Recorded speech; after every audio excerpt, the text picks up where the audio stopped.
Moving on, we've got Andrew Frankel, who's a consultant nephrologist at Imperial College Healthcare Trust, giving us a talk on SGLT2 inhibitors. Thanks, Andrew. Thank you, Kieran, and I'll try and give the key messages to the slides so as not to take too long. Can we please go into the first slide?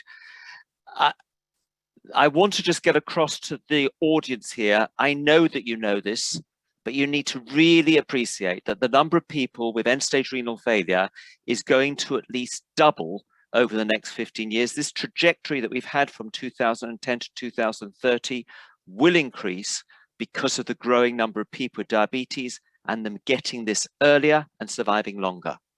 And the bit that we as a kidney community need to understand is we cannot walk away from early kidney disease, because the earlier you intervene, the longer you prevent that individual reaching, the longer time period that individual then reaches to end-stage renal failure. And that is actually our business. We need to reduce the burden of kidney disease, but that intervention can only occur if we, and that's across the system, primary and secondary care, recognize the problem and intervene. Next slide, please. Now, up to now, as a kidney doctor, this is all we've had: RAS inhibition and blood pressure control. And I would ask you just to please look at those risk reductions from these pivotal studies taken in relation to type 2 diabetic kidney disease from 2001, 16 to 20%. Next slide, please.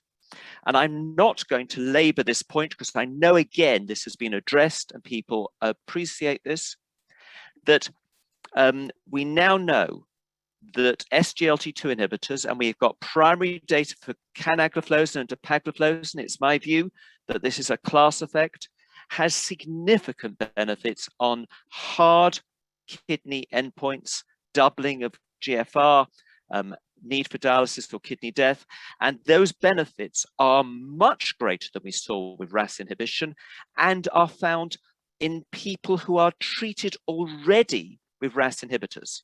So we now need to move forward and use these medicines to protect people from advancing kidney disease. Next slide, please. We all need to be aware about the changes of license that there are, and we need to use these drugs down to their license limits.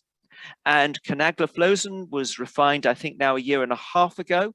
We can use this as a renal protective agent in the presence of albuminuria of greater than 30 milligrams per millimole, down to a GFR of 30 initiation, and then continuing.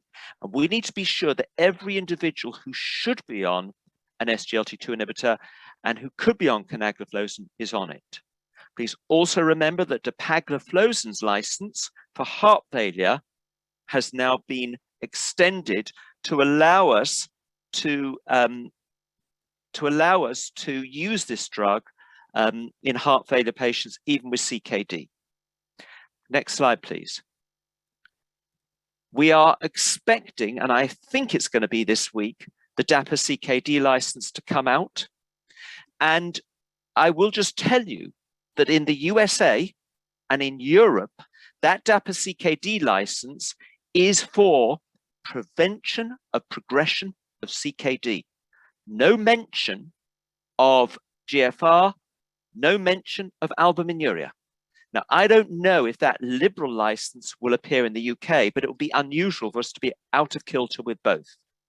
However, when we use this drug, we need to use it according to the evidence base. And the next slide, please.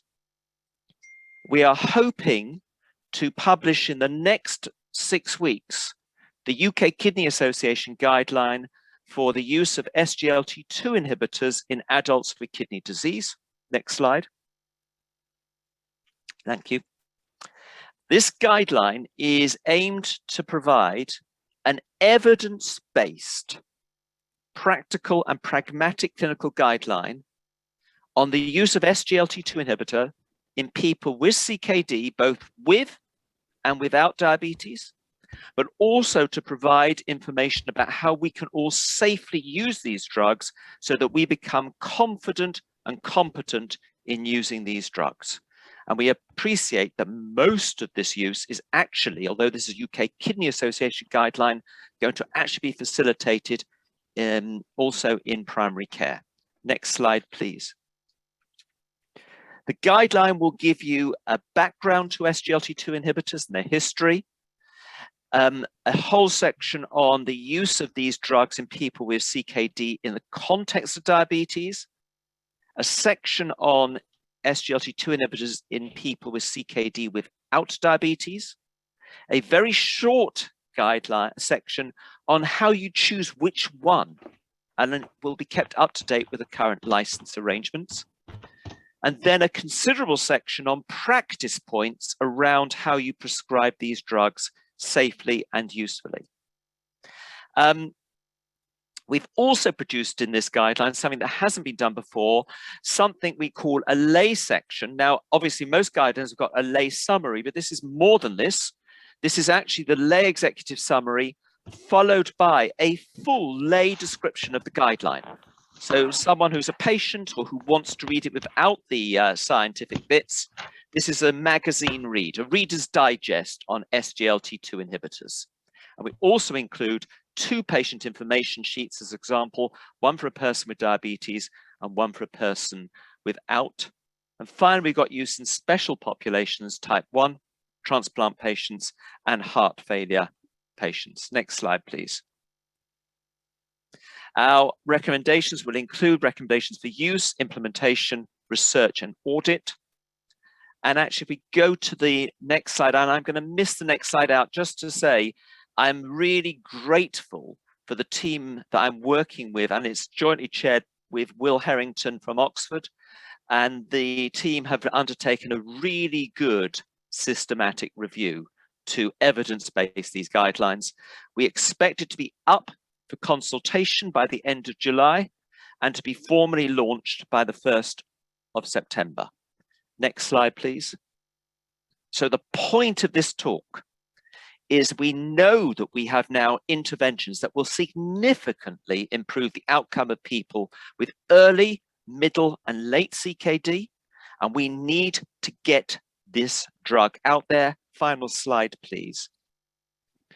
The challenges for us today and tomorrow, and indeed in the next year or two, is to ensure that we all develop the confidence and expertise in prescribing and recommending these drugs, that we ensure that we have systems so that every individual who could benefit from SGLT2 inhibitors receives this treatment, and that we need to start working across the system to help primary care and not see it as a siloed secondary care, primary care. We all need to work together to achieve this rapidly.